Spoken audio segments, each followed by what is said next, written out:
Assalamualaikum warahmatullahi wabarakatuh. Dalam rangka melaksanakan kegiatan masa libur kerja, saya bersama teman sudah menjadi kebiasaan untuk melakukan penelitian yang menurutku penting dan mungkin tidak penting untuk orang lain. Seperti pada awal kata pendahulu ini, saya menyatakan bahwa diri saya bukanlah sebulan sekolah akademis yang memuat tentang perjalanan jenjang pendidikan sekolah perguruan tinggi, entah perguruan tinggi negeri maupun swasta.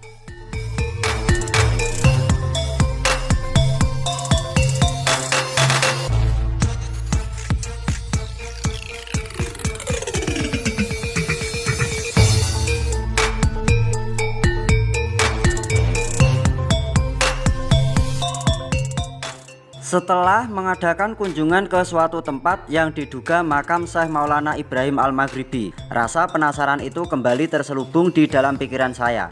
Karena sebelumnya kabar yang sama datang menghampiri tentang keberadaan makam ulama yang diduga makam Syekh Maulana Ibrahim Al-Maghribi. Namun makam tokoh ulama tersebut berada di beda tempatnya. Sebenarnya itulah yang membuat rasa penasaran ini mulai timbul. Kok bisa ya makam satu tokoh yang sama tapi memiliki tempat pemakaman yang berbeda? Ayo kita cari tahu keberadaan makam tokoh tersebut. Karena pengetahuan saya pribadi, makam Syekh Maulana Ibrahim Al-Maghribi hanya ada di Kabupaten Gresik, Provinsi Jawa Timur.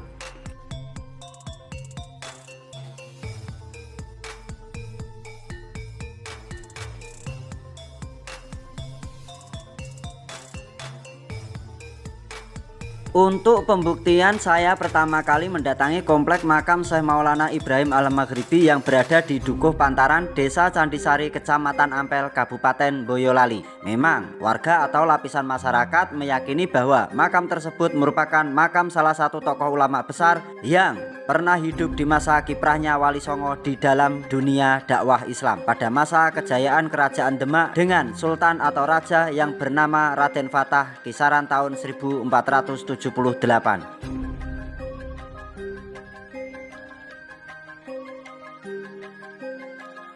Untuk pembuktian dan kunjungan kedua kalinya, kebetulan keberadaan lokasi makam tersebut dekat dengan wisata Pantai Parangtritis dan Pantai Parangkusumo.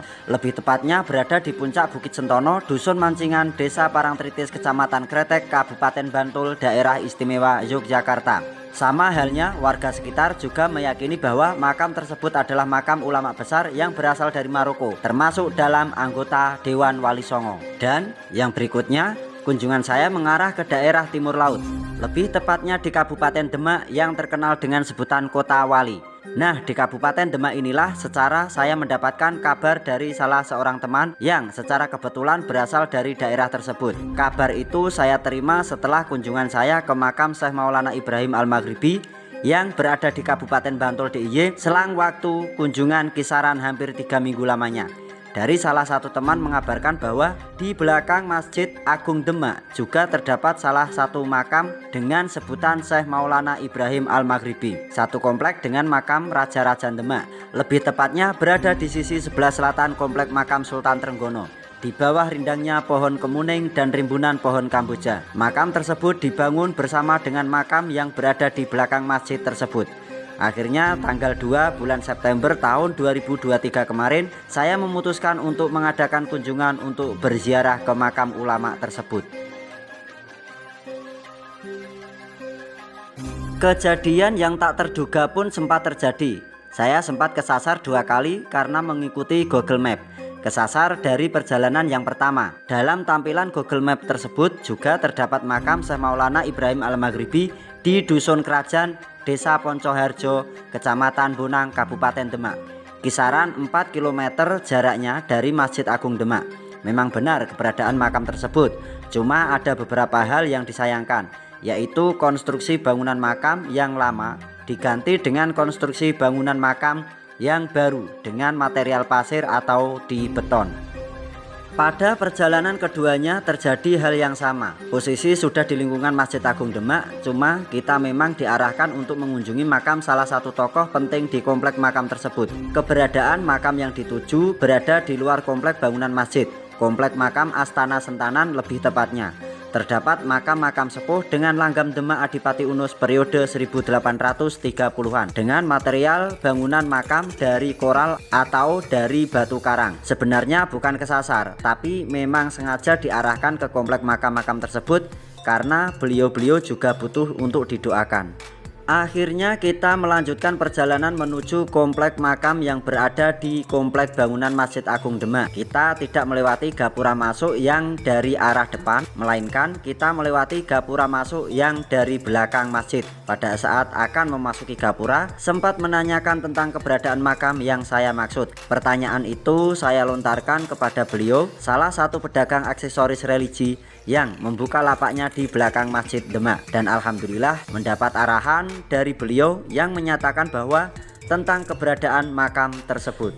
Sebelum mengunjungi makam Syekh Maulana Ibrahim Al-Maghribi, terlebih dahulu kunjungan yang saya utamakan tertuju pada makam para Sultan Demak dan keluarganya, karena memang beliau-beliaulah yang disepuhkan sebagai para pemimpin dalam sistem pemerintahan. Setelah ziarah ke makam para sultan pemimpin kerajaan Demak, melanjutkan ziarah ke makam yang saya tuju atau menjadi tujuan awal, yaitu makam Syekh Maulana Ibrahim Al-Maghribi. Di dalam perjalanan menuju makam beliau, di sini saya masih terpukau dengan bangunan makam kasepuhan yang berada di komplek Masjid Agung Demak. Walaupun kebanyakan bangunan jirat makam sudah diganti dengan yang permanen, dari susunan jirat batu diganti material campuran pasir, tapi di sini masih terlihat wibawa dari kearifan lokalnya, pahatan nisan yang masih asli dengan material batu andesit. Di komplek makam kasepuhan Demak ini kita bisa menjumpai makam dari berbagai masa, berbagai langgam dan berbagai jenis materialnya. Di komplek makam kasepuhan ini juga nisan-nisan sepuh masih terpasang dengan aslinya.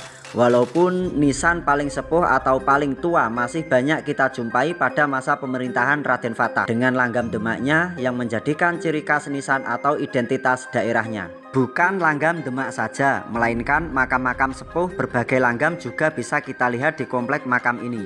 Bahkan ada 2 pasang nisan, 2 pusara dengan langgam Troloyo. Nah, langgam nisan Troloyo tersebut merupakan ciri khas atau identitas seseorang yang dimakamkan. Beliau berasal dari daerah Troloyo, Jawa Timuran yang mengabdikan dirinya ke pemerintahan kerajaan Demak. Yang berikutnya masih dalam perjalanan menuju makam Syekh Maulana Ibrahim Al-Maghribi. Di sepanjang jalan menuju makam beliau, kita bisa menjumpai makam-makam sepuh berbagai masa dan berbagai langgam. Pahatan nisan dengan langgam Cirebon masa Mataram Islam awal, langgam Cirebon dengan masa Mataram Islam Amangkurat, masa Pakubuwono tahun 1800-an dengan pahatan Demak Adipati Unus, dan masa Pakubuwono 1830-an dengan nisan pahatan Pantura.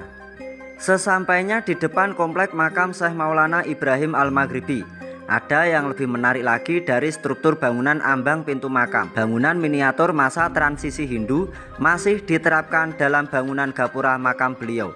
Konsep bangunan gapura makam beliau merupakan arsitek lama yang sudah ada sejak kejayaan kerajaan Majapahit.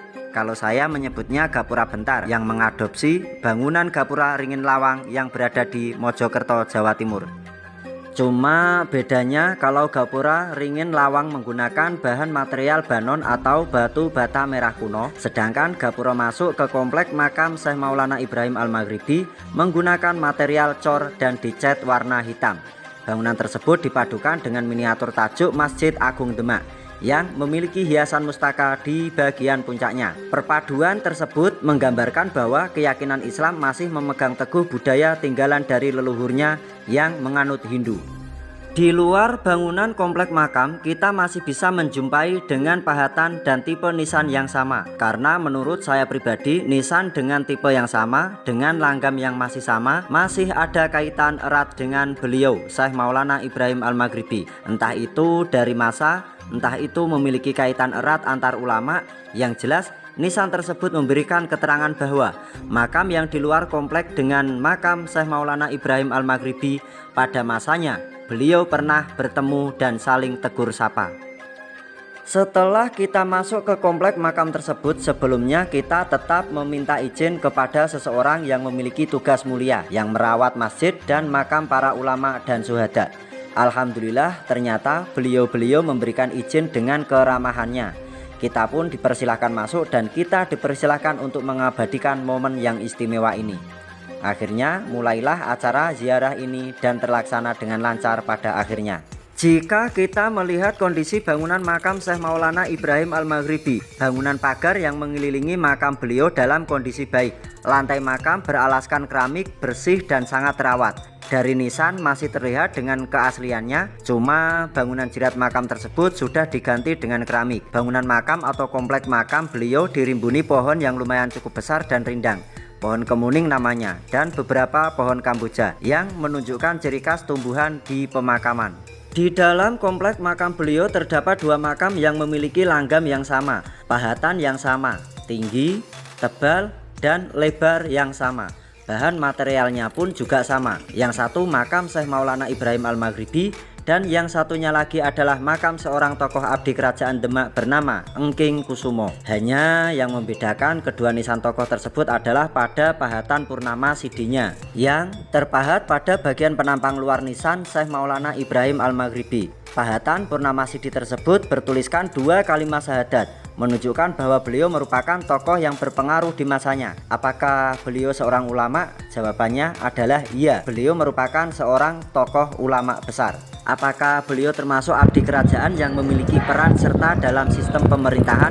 Jawabannya adalah iya, beliau salah seorang abdi kerajaan yang memiliki jabatan penting di masanya.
Jika berbicara tentang di antara makam yang sudah saya kunjungi, khususnya makam Syekh Maulana Ibrahim Al-Maghribi yang tersebar di berbagai daerah, makam manakah yang tergolong paling sepuh?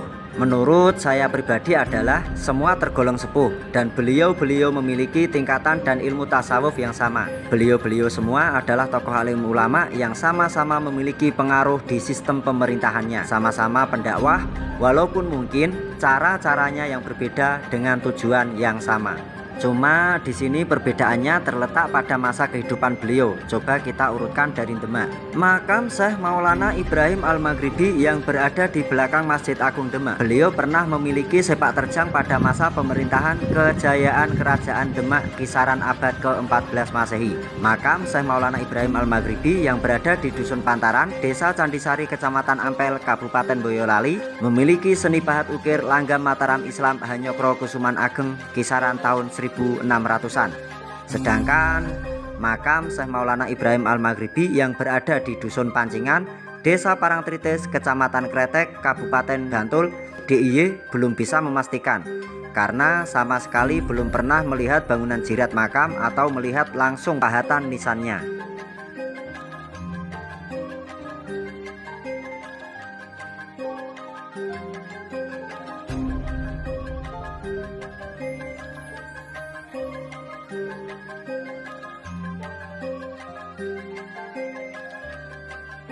Banyak sekali yang harus kita ketahui dan kita pelajari dari itu semua. Karena apa? Karena leluhur kita sudah mewariskan hasil teknologi di masanya untuk dipelajari dan dicermati. Gunanya untuk apa? Gunanya untuk mempererat persatuan beda keyakinan. Karena banyak sekali produk Hindu yang diadopsi dan diterapkan pada bangunan pemakaman Muslim dan bangunan tempat ibadah umat Muslim seperti Masjid Agung Demak dan Masjid Agung Kudus. Pada intinya kita diwajibkan bersatu tanpa memandang ras dan agama. Leluhur kita yang bicara dengan pesan yang ditorehkan lewat pahatan-pahatan bangunan makam dan batu nisan. Terlebih lagi pesan yang berada pada pahatan-pahatan relief bangunan candi.